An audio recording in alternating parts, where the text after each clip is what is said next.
Okay, guys, so finally we're going to check, guys, the next unit, which is something about vocabulary, and it's about injuries and advice.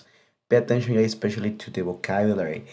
Okay, so if you look at this photograph, you can see that this person has a sprain, and well, this is a common injury when you walk.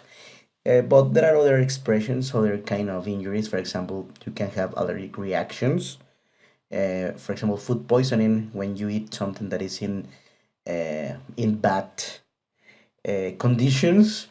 Also, you can have insect bites by a mosquito, maybe by an ant, or also you can have wasp or bee stings. For example, cuts and bruises. This can happen, for example, when you have an accident with a blade or a knife.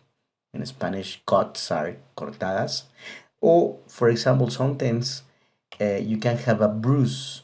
Bruises in Spanish means moretones. And well, this can happen when something fall on you, or when you hit something, or when you crash against something. And well, also we can have sprains and breaks. For example, in this photograph you can see that you have a sprain. In Spanish mean un esguince, or breaks, una torcedura ya grave. For example, when you break your bones. And well, this can happen when you walk, when you run, or when you fall down, or when you trip over. Trip over means tropezarse. Okay, so we need to check um, also, guys, some common expressions that you need to remember. It's important that you pay attention, guys, to the vocabulary. For example, this guy, you can see that doesn't feel really well, and well, he can say, "Oh, I'm feeling a little sick," or "I've been stung," for example, by a bee, by a wasp. I don't know. So in this case, in Spanish, I've been stung. It's like he sido picado, me picó algo. Then it doesn't hurt. Remember, hurt in this context means doler, no duele.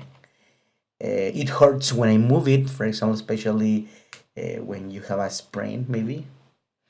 Okay, so in this case, also hurts is the verb. There are other expressions, guys. For example, this guy over here had a sprain, and for example, the woman can say maybe it looks a little swollen, or it might need stitches, or it just sprain, or the guy can say it's painful. Okay, swollen. In this case, swollen is important to pay attention here, guys. Swollen means hinchado.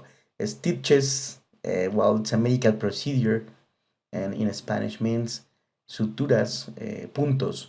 Sprain, remember, is esguince, torcedura. But in this case, painful, doloroso. Here we have check the lady also has a sprain. And well, here we have other expressions that we can use to describe injuries. For example, that looks nasty. Okay, in this case, nasty is similar like to horrible. And well, you might have broken something, maybe imagine if you have a serious accident. Or maybe you can say, well, it's nothing, so maybe it's not a big problem. Okay, now we're going to check, guys, some common ways to give advice, so give some tips or recommendations. This is important, guys. We're going to check different expressions. Pay attention to the form. Okay, for example, you can say, if I were you, I'd go to the emergency room. In this case, remember, I'd is a contraction of I would. Or you can say, if I were you, I would keep an eye on it. If I were you, I'd go to the emergency room. So in this case, remember, this is the contraction. Or maybe, if I were you, I wouldn't just ignore it. So check, you can use some expressions to give, in this case, second conditional to give advice.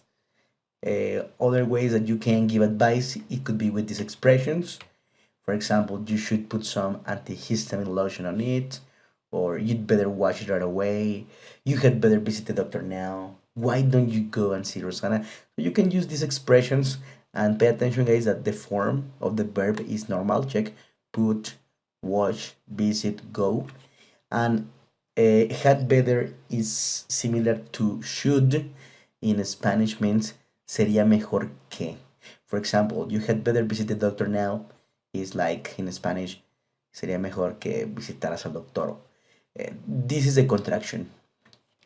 Other examples, guys, for example, here you can use these expressions to give advice like this: it might be worth going to the hospital, or have you tried putting lotion on it? So in this case, guys, for example, check, you have the expression it might be worth, and have you tried? So in this case, you have worth and the verb is in ing, tried and the verb in ing. So this is important. The first expression, it might be worth, in Spanish is like valdría la pena. For example, in this case, valdría la pena ir al hospital. And well, have you tried? You know, it's not difficult, but remember, it's important to pay attention to the form ing, ing. And well, other expressions that also you can use could be like this. For example, you must get it checked, or you should get it looked at, or it might be worth getting it x-rayed at the hospital. So imagine, for example, that this lady has injured, well, her arm, sorry, and you can use these expressions. If you pay attention, the similarity here is that you have get it checked, get it looked at, getting it x-rayed. So in this case, what you have here, guys, is other expression that you can use. For example, the first one, you must you must get it checked, is like tú tienes que ir a que te chequen el brazo, talking about this problem, o deberías ir a que te lo revisaran o que te revisaran el brazo, o valdría la pena que te radiografiaran el brazo en el hospital. So in this case, this expression, check with get it, get it, get it. Well, all these expressions, and the principal verb is in past participle. This is past participle, this is past participle, and this is the past participle form. Okay guys, so in summary, you need to try to remember well, the basic expressions to give advice. Should, had better, why don't you, use a normal verb. Might be worth, have you tried, use the verb in ing.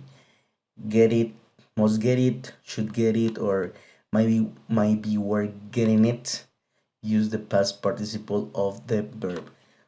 Okay guys, so thank you very much, and you're going to practice and try to remember this vocabulary, guys. Okay, goodbye.